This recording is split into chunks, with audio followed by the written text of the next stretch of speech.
Protesters in Barcelona, angry at the eviction of a squad, have clashed with police. And the violence is getting worse as the standoff drags on into a fourth day.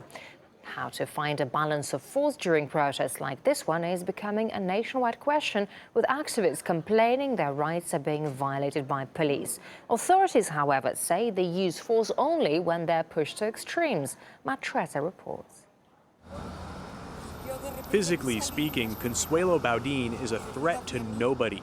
But that didn't keep her from getting hit by a hard rubber ball that she claims police shot directly at her during a protest in Madrid. I don't understand it. I was just telling the police that they were also being affected by this. I just don't understand it. She says the police officers were waiting behind the trees and that without any warning they just stepped out and started shooting into the crowd, causing an injury the state denies ever existed. The government said it didn't happen. We asked the government and they insist nobody was hurt.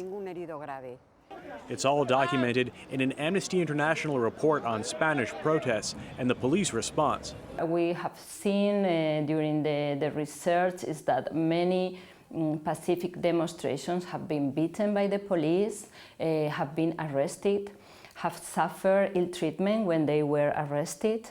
And also we have many people that have been fined just for being in a demonstration that the government says that it is not authorized. And it could get worse for protesters. Spain's government has approved a controversial update to the citizen security law. Among other changes, the revamp turns many police charges, which had to be argued before a judge, into administrative offenses issued on the spot by officers. It also criminalizes actions that disrupt public services like train stations, affect elections, or any resistance against security forces, including insults. Activists say their behavior hasn't changed, but the politicians are scared. The government is treating the people who protest on the street, for example, as criminals, as people who are committing a crime just for exercising our rights. For their part, police say they only act within the law and do their best to target individuals making trouble among the crowds. We always respond to violence in a proportionate way every time. For example, we had to use force in 1% of the demonstrations last year. The thing was that was exaggerated by the media.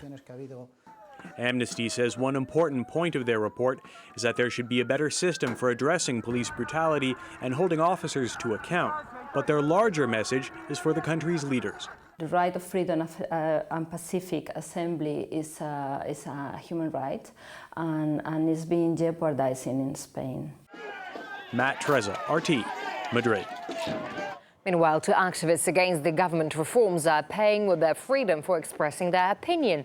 Judges in the city of Granada have ruled a medical student and a worker deserve to be sentenced for shouting slogans during a protest. The public prosecutor says he considers this to be a crime and demanded 1 year in prison. In the end, the judge reviewed the case and decided that the minimum sentence should be 3 years and 1 day. The sentence cannot be shortened because the judge ordered the minimum term for the charges against us. We're accused of a crime against workers' rights. They're even asking for the term to be lengthened.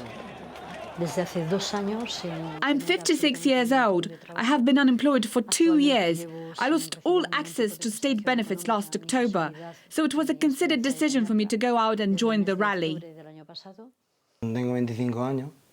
I'm 25 and I'm finishing my medical studies. I have only a couple of exams left to become a doctor, and I do not want to go to prison. For me, prison means I will have lost everything. For anyone, it's 3 years taken from their life.